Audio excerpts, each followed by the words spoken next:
Assalomu alaykum. Uyga tunikafon qilmoqchi bo'lib yurgan hurmatli obunachilar, sizlar bilan har doimgidek Kamina usta Shohrux Bek eslatib o'tmoqchiman. Biz jamoamiz bilan birgalikda xonadonlarga mana shunaqa ajoyib ko'rinishga ega bo'lgan tunikafon ishlarini qilib kelmoqdamiz. Bu sohada 7 yillik tajribaga egamiz.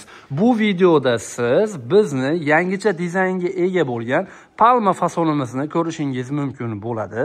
Agar sizga biz qilgan tunikafon ishi yoqqan bo'lsa, hoziroq like tugmachasini gumburlatib bosib qo'ying. Men esa sizga ma'lumot berishni boshlayman. Bu xonadonimiz Andijon viloyati Asaka shahrida joylashgan. Xonadonimizni letniy kuxnasini tepa qismini biz mana shunaqa palma fasonda dekorativniy ko'rinishda yangicha dizaynda tunikafon qilib berdik. Qilib bergan tunikafon ishimizni ranglariga alohida e'tibor qaratib qo'yasiz. Nima uchun palma fason deyapmiz? Chunki hurmatli obunachilar, palmani rangi ham aynan mana shunaqa zangori rangda bo'ladi. Biz ham shundan ilhomlangan holda chekalarini xuddi maysa o'sib turgandek mana shunaqa avalniy ko'rinishda zangori qilib berganmiz, hamda palma fasonimizni mana bu yulduzcha qismini ham zangori svetda qilib berdik. Qilib bergan tunikafon ishimiz olov bo'lib turibdi. Nima dedingiz? Albatta fikringizni kommentariyaga yozib qoldiring. Bu xonadonimizni mana shu qismiga 100 kvadratga yaqin tunika rasxod bo'ldi, hurmatli obunachilar. Bu yangicha dizayndagi palma fasonda joyingizni kvadrati misol tariqasida 50 kvadrat bo'ladigan bo'lsa, 100-110 kvadrat tunika rasxod bo'ladi. Chunki buni bukilish qarilishlari juda ham ko'p ekan. O'zimiz mana sinab ko'rdik. Xudo xohlasa sinovdan o'tdi. Yorvor ishim bo'lib chiqdi.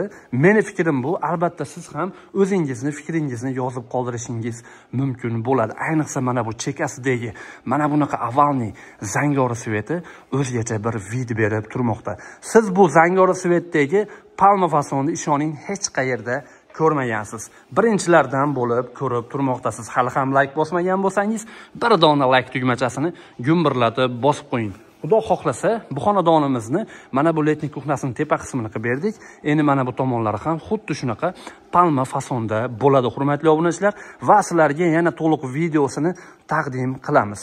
Agar siz ham xonadoningizni mana shunaqa sifatli ko'rinishda tunikafon qilmoqchi bo'lsangiz, albatta ekrandagi telefon raqamlariga qo'ng'iroq qilib biz bilan bog'laning.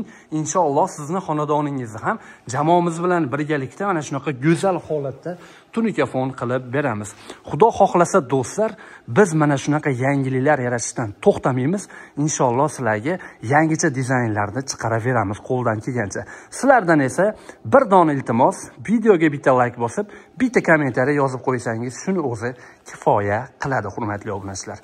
Aytib o'tganimdek, bu fasonda rasxodjicha ko'proq bo'lar ekan, lekin ko'rganda ko'z quvnaydigan mana shunaqa zo'r holatda bo'lib chiqar ekan, hurmatli obunachilar. Nima dedinglar? Juda ham chiroyli holatda bo'lib chiqdi ushbu xonadonimizni tunikafon ishi ham. Mana bundoq mana bu tomondan shunday kirganingizda qarang, shunaqangi yorvor ishim bo'lib, shunaqangi yonib turmoqda. Hozir ko'ryapsizlar, oppoq fason moda bo'lyapti, lekin biz oppoq fasonga mana shunaqa ranglar aralashtirib, bilasizlar, ranglar uyg'unligi to'g'ri tanlansa, ish mana shunaqa zo'r holatda bo'lib chiqadi. Mana bu joylarni ham o'zgacha dizaynda qilib berganmiz. Mana shu joylarga ham e'tibor qaratib qo'ying, hurmatli obunachilar. Mana bunaqa avalniy qilib berganmiz, chekalarini juda ham chiroyli holatda bo'lib chiqdi, xudo xohlasa. Xudo xohlasa do'stlar, bu xonadonimizni mana bu tomonlari bilan birgalikda yana bitta video qilamiz. Albatta biz Andijon tunikafon kanalini kuzatishda davom eting. Bilasizlar do'stlar, biz 7 yildan beri siz azizlar uchun mana shunaqa tunikafon xizmatlarini amalga oshirmoqdamiz. Jamoamizda 25 tadan oshiq brigadamiz mavjud. Ya'ni birdaniga 25 ta xonadonda bizning ishimiz ketadi, hurmatli obunachilar. Hech ikkilanmasdan buyurtma qilinglar, ishinglarni Xudo xohlasa mana shunaqa sifatli va chotki holatda bitirib beramiz. Sizlar bilan har doimgidek usta Shohrux Bek bo'ldi. Sog' bo'ling, salomat bo'ling. Albatta mana bu palma fasonda dizayni haqida albatta fikringizni kommentariyaga yozib qoldiring. Rahmat xonaga. Videoda mana shu joyga yetganda yakunlaymiz. Gapim tugab qoldi.